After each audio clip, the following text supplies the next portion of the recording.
It's like a dream come true. We got a huge $300 million inheritance in our very own company. When the workers saw my sister-in-law, Mary, celebrating our dad's inheritance, they started whispering to each other. They were super happy, and Mary proudly said, "Shay, keep it down. This is the moment when my husband gets to take over the company and get $3 million. After hearing that, one of the workers burst out laughing. My older brother, sitting next to his confused wife, was reading a will from the lawyer. His face went pale as he read it. "Look at this," my brother said, showing her the will. She screamed. "I'm Lucy, 29 years old, and I work for my dad's business. When he was young, my dad had the smart idea to start a business from scratch. Over time, it grew into a decent-sized company with lots of workers. But right after starting the business, he got into debt. Even as a little kid, I could see how tough it was for my dad. Even when the company got bigger, I still wanted to help my mom with her clerical work in the office. My parents told me I could go to college and choose any career I wanted, but I really wanted to work for my dad's company. That's all I could think about when I finished high school. When I joined my dad's company, Bob, who had been working there for a long time, was the first person to teach me about business. He didn't treat me differently just because I was the boss's daughter. Thanks to Bob, I got to learn a lot about how the company works. My brother Tom, who's only 2 years older than me, went to college to learn about management. He was always proud to tell people that our dad ran a business and that he would take over one day. Tom's friends would ask him, "What are your plans after college, Tom? Are you going to find a job?" Tom would say, "I don't mean to find a job because I'll be working for my dad's company. I'll become the president eventually, so I'm taking my time to learn about management until then." "Wow, you're going to be the next president. That sounds like a really stable future. I'm kinda jealous," one of Tom's friends said. "Tom, you have a younger sister too, right? Won't there be a competition over who gets to take over the company?" Another friend asked. "Yeah, I have a younger sister, but she's just finished high school and she's pretty down to earth," Tom replied. "You always say that, but I've heard she's actually doing some important work behind the scenes at the company. If I become president, I'll make sure to keep her on board as long as she listens to me," Tom assured. My brother was spending a lot of money and having fun, pretending it was all part of learning to be a business manager. He knew that if he acted well, he'd have lots of friends around him, and being the next president of the company made him popular with women who wanted to date him. He ended up marrying Mary, who was very flashy and attractive. They had a fancy wedding, went on a luxurious honeymoon overseas, built a big mansion, and started their life together. He said he did all this to look good as the future president of the company. Mary seemed happy with Tom. He listened to her and let her enjoy all the fancy things in life. "I doubt she'd want a life like mine, where I work with my mom behind the scenes in my dad's company," I told someone. "Lucy, you don't seem like the CEO's daughter. You don't act like you're the president's daughter," she said. Mary would often laugh at me when we saw each other at family events. "I prefer a simpler life," I said. She looked at me like she felt sorry for me. "I pity you for being the president's daughter but not knowing how to spend money. You still live with your parents and have plenty of money, so you don't need to work hard. And with your title, shouldn't men be drawn to you?" My brother chimed in, "Yeah, she's right. Lucy's always been so humble, people wouldn't even guess her dad's the president. She treats everyone like equals. It's surprising. I still have a lot to learn in my job. Many of my colleagues are better than me, so I can't act like I'm the boss," I argued. But my brother looked shocked.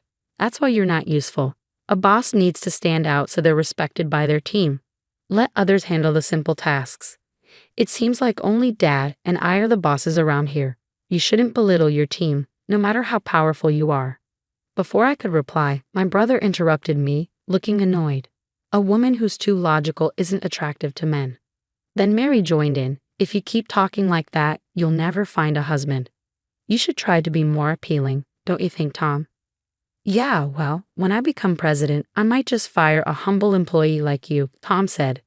After that, my brother and Mary said their piece and left quickly. My mom, who had stayed quiet during all of this, comforted me after they left. She said, "You're doing great work for the company, which really helps me and your dad. Don't let what Tom says bother you." My dad nodded, looking serious. They had already told my brother to his face that they didn't like his ideas. But after that, My brother and Mary got upset and didn't come to our house for over a month. I remembered how gloomy it was during that time, so I told my parents, Tom and Mary can say whatever they want. After that, Tom and Mary kept living their lives however they wanted, going to fancy restaurants and luxury resorts. It was all to make it seem like Tom would be the president of my dad's company one day. My dad was working really hard to grow his business, but one night at home, he started complaining of chest pain. "Dad, are you okay? Just try to stay calm." "I'll call for an ambulance," I said. "Lucy, grab this."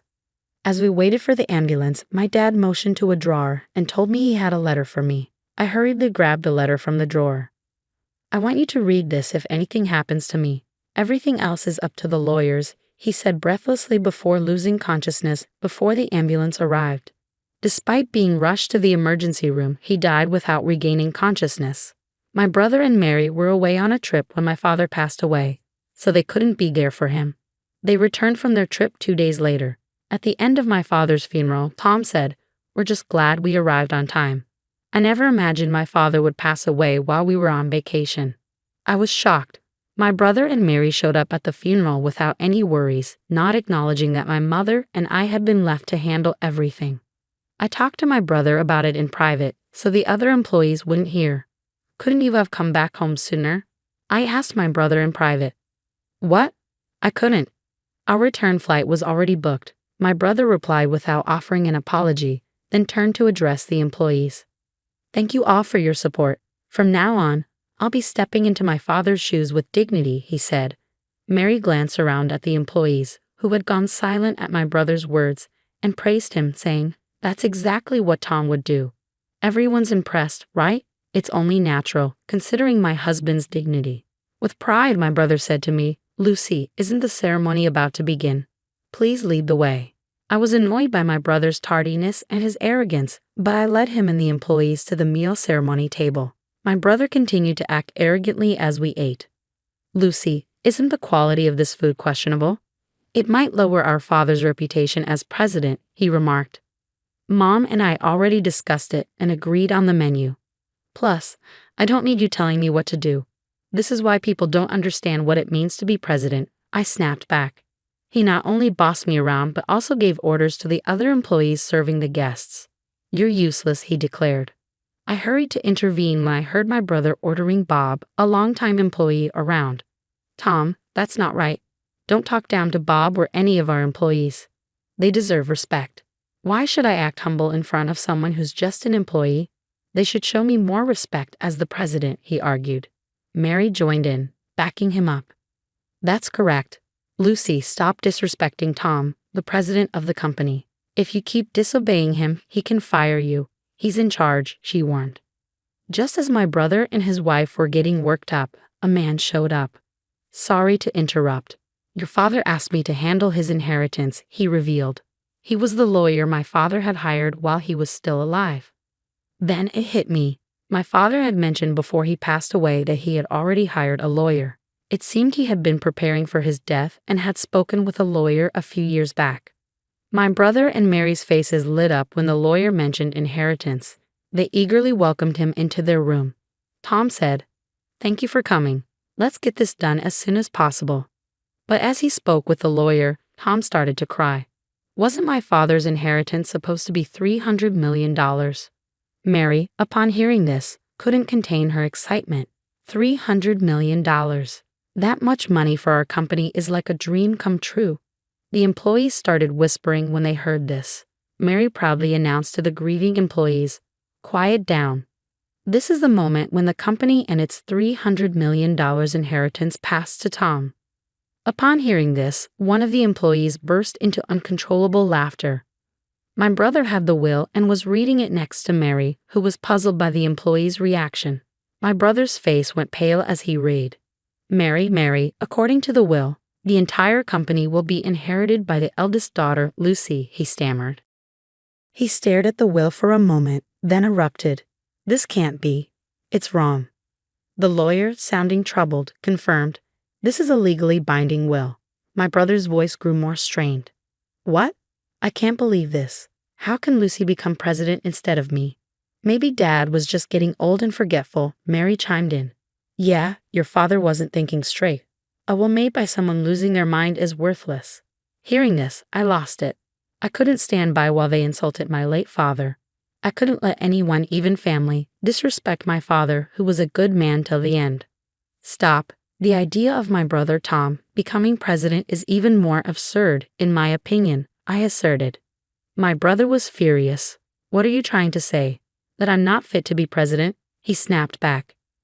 Without hesitation, I fired back, you're absolutely right. How can you lead this company if you've never contributed to it? Don't be ridiculous. Mary and I even built a mansion fit for a president, and we made sure to project the image, he defended.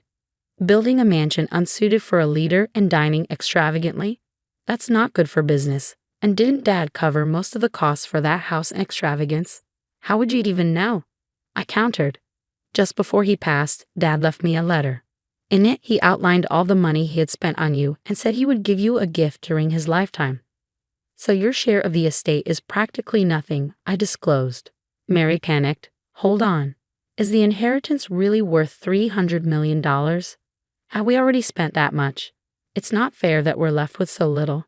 The employee who had been laughing earlier quickly approached Mary and explained that $300 million is from the company's assets, not personal wealth. I'm sure all the employees here understand that. Company funds aren't meant for inheritance, I clarified to Mary. Exactly. The company's money isn't meant to be divided among family members, so I doubt my brother's share is significant, I added. That's heartbreaking, Mary sighed. Oh no, Lucy. Mary was shocked. The inheritance? $300 million? My brother suddenly stood up as if he'd had a revelation and shouted at the employees, Do you really want a plain woman like Lucy as your company president? You must see that I'm more qualified. I have the same charm as my father. None of his colleagues sided with him. Bob took the lead and spoke to my brother. Your father, the one you're succeeding, was a charismatic founder of this company, but you and he are different. What you have is arrogance, not charisma. My brother flew into a rage when Bob calmly countered him. Tom, you may hold a position in our company, but us, the employees, hardly ever see you around. I don't have time for actual work in the company. I'm too busy networking with others. There's no time for menial tasks, my brother argued. Networking? Going on trips and partying all night? Is that what you call networking? That's hardly enough. Bob continued, meanwhile, Lucy's been putting in hard work every day, learning about the company while quietly handling her behind-the-scenes duties.